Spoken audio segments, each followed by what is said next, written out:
For the last 20 years, best-selling author Dr. Rita Louise has been shedding light on some of the world's most shrouded mysteries. A leading and respected medical intuitive, she is known for getting to the root of any problem. Today, Dr. Rita is going to share her discoveries with you. And now, where science and spirit meet.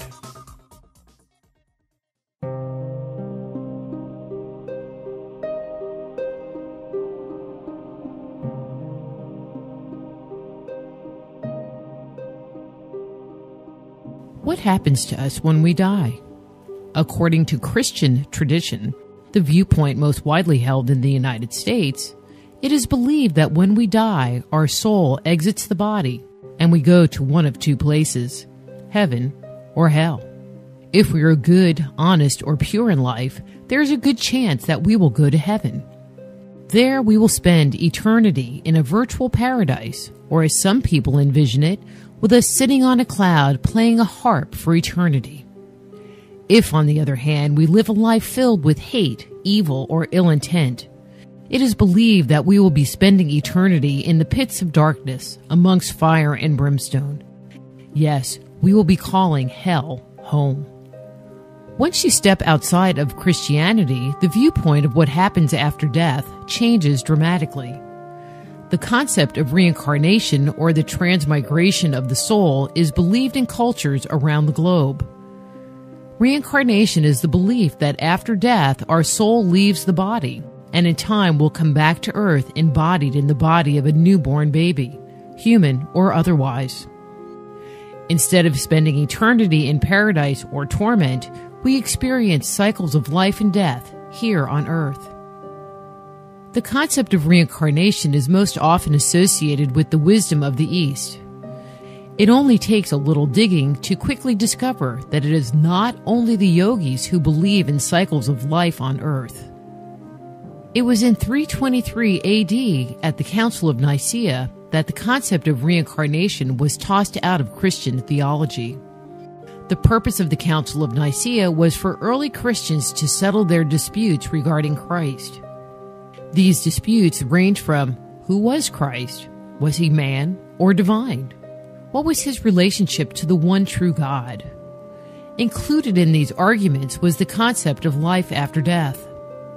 Obviously, by the end of the council's meeting, the belief in reincarnation was out. Along with it was a group of early Christians who are now considered heretics, called the Gnostics. The belief in reincarnation clearly exists within the tradition of the Gnostics.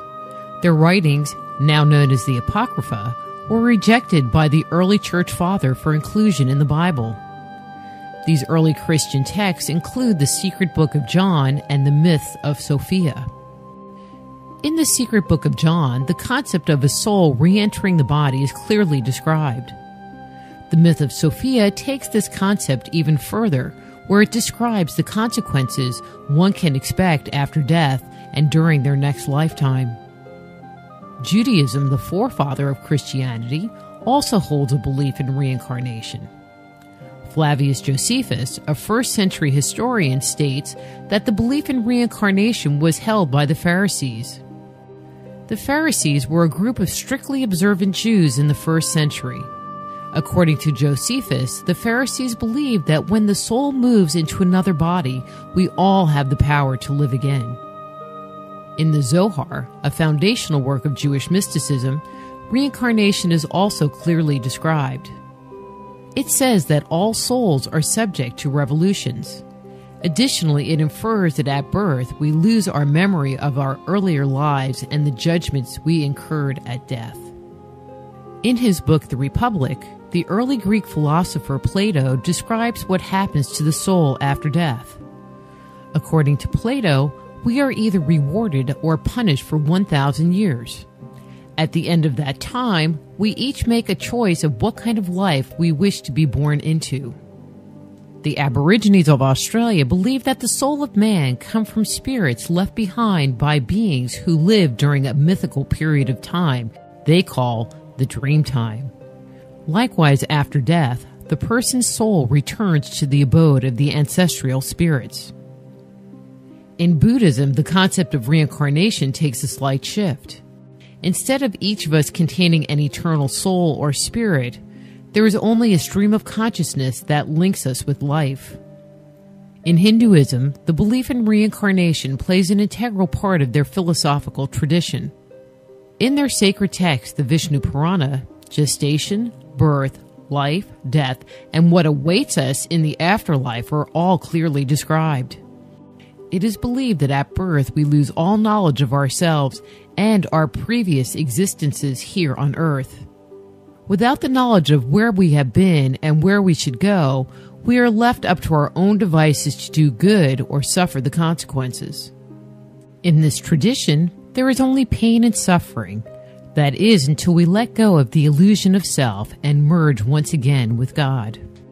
Apparently, it takes us all a very long time to ever reach this state of development. In recent years, the search for what happens after death has been revitalized. Individuals who have had near-death experiences have come forward and told their stories.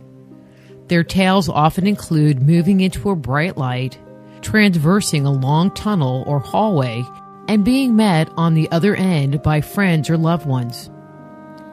Individuals who have had near-death experiences are often directed to go back to their physical bodies or are given a choice as to whether they want to stay in their new home or return.